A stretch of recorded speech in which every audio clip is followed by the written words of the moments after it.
Prime Minister is in a political dogfight as he tries to keep control of the Conservative Party over the Rwanda plan. It comes as the total cost of the asylum policy so far has been unveiled as £240 million, despite it not even coming into action yet. Well, the eye-watering sum has emerged at the end of a pretty tough week for Rishi Sunak after his former Home Secretary Suella Braverman and ex-Immigration Minister Robert Jenrick warned the plans don't go far enough. Joining us now to discuss all this, the Conservative MP and Treasurer of the Backbench 1922 Committee, very influential group that, Sir Geoffrey Clifton Brown. Sir Geoffrey, good morning. Good morning. Yeah. Now, you met the PM this week, I believe.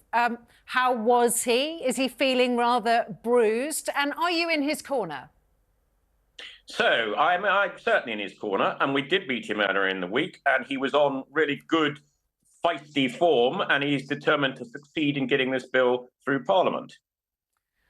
All right, but getting it through Parliament is not going to be that easy. I mean, we already know that there are two different factions within the Conservative Party, let alone the official opposition, who are anti this plan. Some on the left of the party who think it goes too far, and some of the right of the party who think it doesn't go far enough.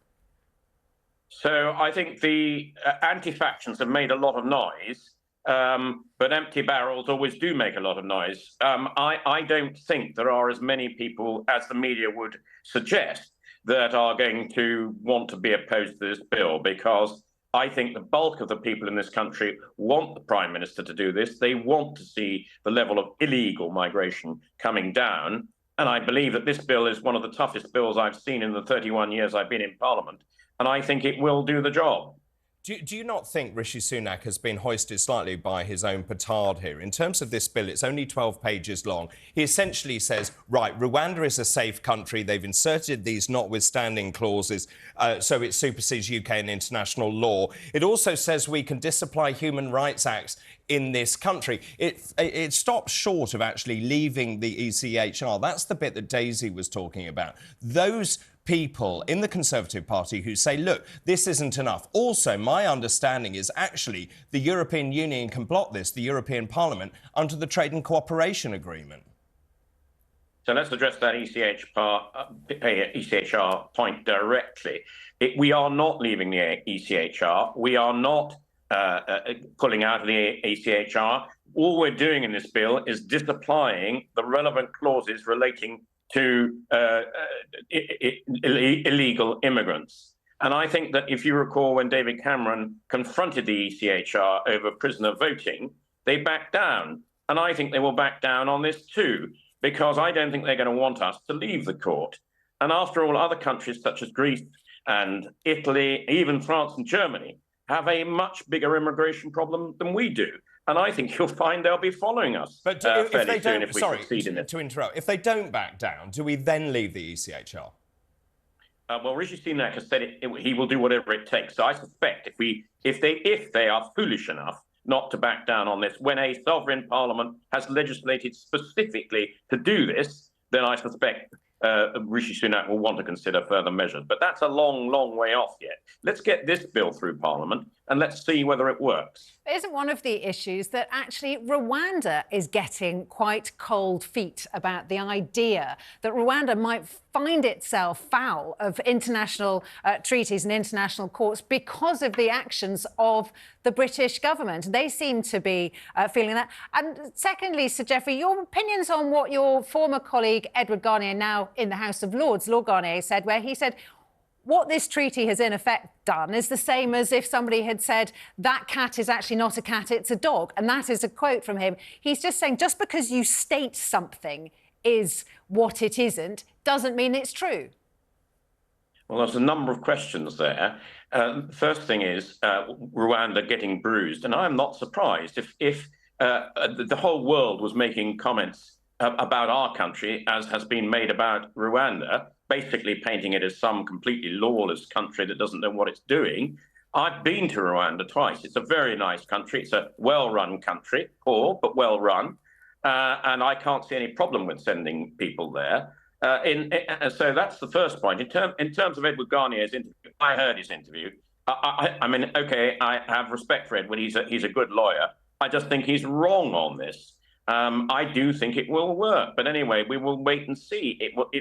When it goes through Parliament, we'll see whether it does work or not. But I think it's very unlikely the ECHR will want to pick a fight with us to the extent that we want to leave the court. I think that's just very unlikely. I think in terms of the timing, Robert Jenrick resigning is a big blow to Rishi Sunak. Just in terms of this, we're talking about 44,000 people, 29,000 so far coming to this country. In terms of legal migration, also Jenrick had a pop at that. 742,000 came to this country. Even with Cleverly's announcement, we'll go down to nearly 500,000 people.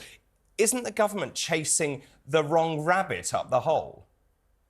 Well, I'm not entirely sure about your 500,000 people. I thought it was more like about 350,000 people, which is still a very high number. But if we want to have any social care workers coming into this country, if we want to have any skilled people coming into this country, we do need a certain number of people coming in legally. What we've been talking about here in Rwanda is illegal immigration, and it's basically those people in the boats with the vile traffickers taking them across on these dangerous journeys. And don't forget, the government has done already quite a lot to stop them coming. In some of the Mediterranean countries like Greece, the illegal immigration has gone up by 80% this year. Our boat crossings have gone down by 30%.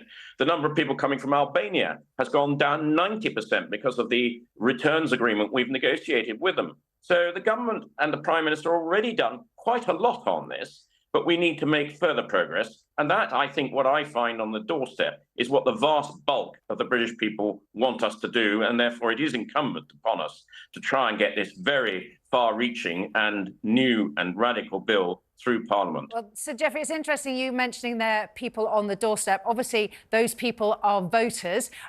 We voters are wondering when we are going to be voting on the next election. And as you said, if this Rwanda plan doesn't work, the government's really set its stall by that plan. So at what point should the government say, OK, I can't get this through Parliament, I can't get these planes to Rwanda, we'll go to a general election?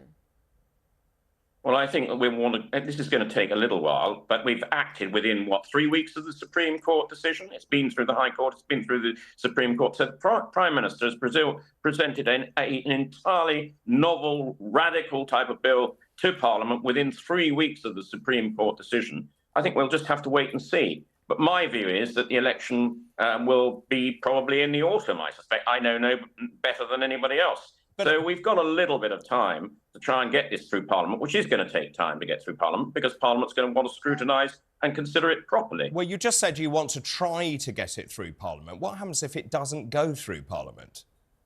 Well, obviously, what then happens is the Prime Minister will go to the electorate whenever the general election comes and said, I produced this bill. I believe that this is the right policy. I believe that the British people want measures taken, whatever they are, to reduce this illegal immigration. And that will be his election stall. And the British people will make a judgment on that tough stall as opposed to the Labour Party, which have voted against every single one of these measures to try and tighten up on illegal immigration in this country. So the voters will have a very clear choice on this issue.